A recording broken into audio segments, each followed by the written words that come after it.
go through might be too much. Feel free to go away and come back.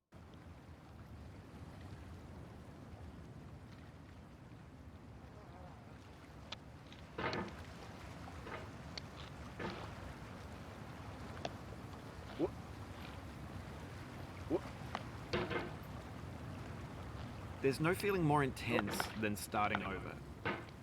If you deleted your homework the day before it was due, as I have, or if you left your wallet at home and you have to go back after spending an hour in the commute. If you won some money at the casino and then put all your winnings on red but it came up black. If you got your best shirt dry cleaned before a wedding and then immediately dropped food on it. If you won an argument with a friend and then later discovered that they just returned to their original view. Starting over is harder than starting up. If you're not ready for that, like if you've already had a bad day, then what you're about to go through might be too much. Feel free to go away and come back. I'll be here. Alright, thanks for coming with me on this trip.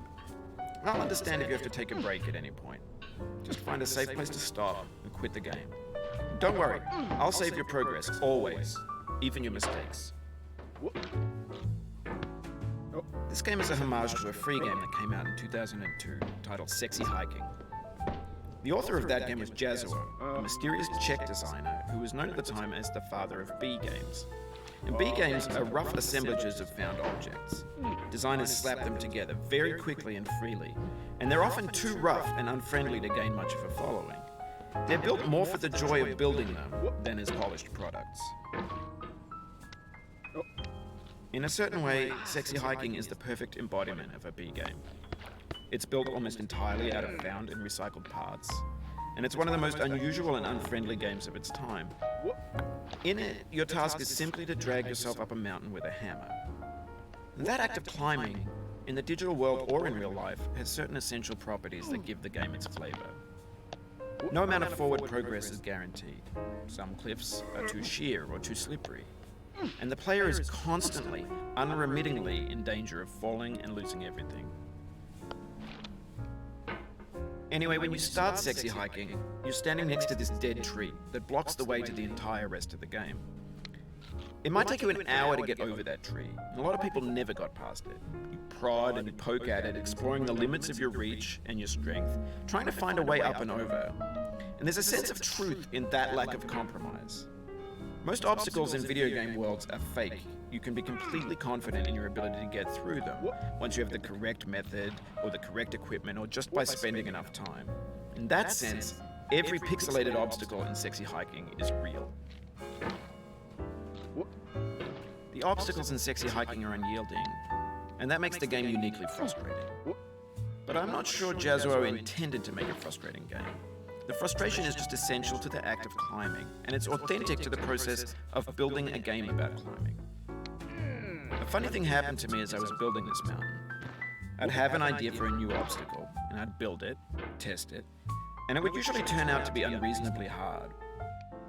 But I couldn't bring myself to make it easier. It already felt like my inability to get past the new obstacle was my fault as a player rather than as a builder. Imaginary mountains build themselves from our efforts to climb them, and it's our repeated attempts to reach the summit that turns those mountains into something real. When you're building a video game world, you're building with ideas, and that can be like working with quickset cement. You mold your ideas into a certain shape that can be played with, and in the process of playing with them, they begin to harden and set until they're immutable, like rock. And at that point, you can't change the world. Not without breaking it into pieces and starting fresh with new ideas. For years now, people have been predicting that games would soon be made out of prefabricated objects, bought in a store and assembled into a world. And for the most part, that hasn't happened, because the objects in the stores are trash. I don't mean they look bad or that they're badly made, although a lot of them are. I mean they're trash in the way that food becomes trash as soon as you put it in the sink.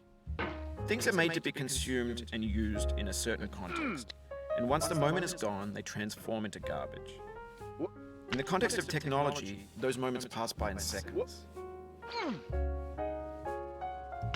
Over time, we've poured more and more refuse into this vast digital landfill that we call the internet. It now vastly outnumbers and outweighs the things that are fresh and untainted and unused. When everything around us is cultural trash, trash becomes the new medium, the lingua franca of the digital age. And you can build culture out of trash. But only trash culture. Be games, be movies, be music, be philosophy. Maybe this is what digital culture is. A monstrous mountain of trash, the ash heap of creativity's fountain. A landfill with everything we ever thought of in it. Grand, infinite, and unsorted.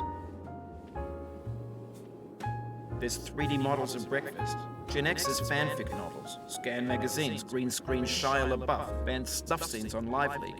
Facebook's got lifelike bots with unbranded adverts and candid shots of Kanye and Taylor Swift mashups, car crash epic failed GIFs, Russian dashcam vids, discussions of McRibs, discarded, forgotten, unrecycled, muddled, rotten, untitled.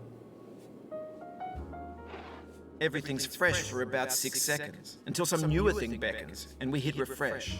And there's years of persevering, disappearing into the pile, out of style, out of sight.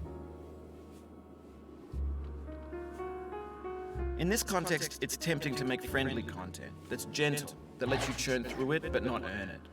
Why make something demanding if it just gets piled up in the landfill, filed in with the bland things? When games were new, they wanted a lot from you. Daunting you, taunting you, resetting, delaying you. Players played stoically. Now everyone's turned off by that. They want to burn through it quickly. A quick fix for the fickle, some tricks for the clicks of the feckless. But that's not you, you're an acrobat.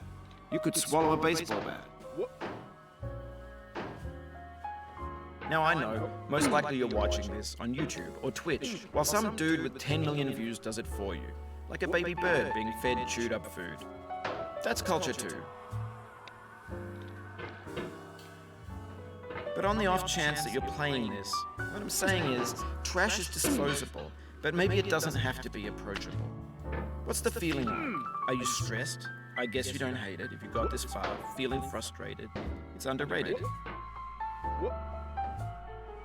An orange is sweet, juicy fruit locked inside a bitter peel. That's not how I feel about a challenge. I only want the bitterness. It's coffee. It's grapefruit. It's licorice. It feels like we're closer now. Composer and climber, designer and user. You could have refused, but you didn't. There was something in you that was hidden, that chose to continue.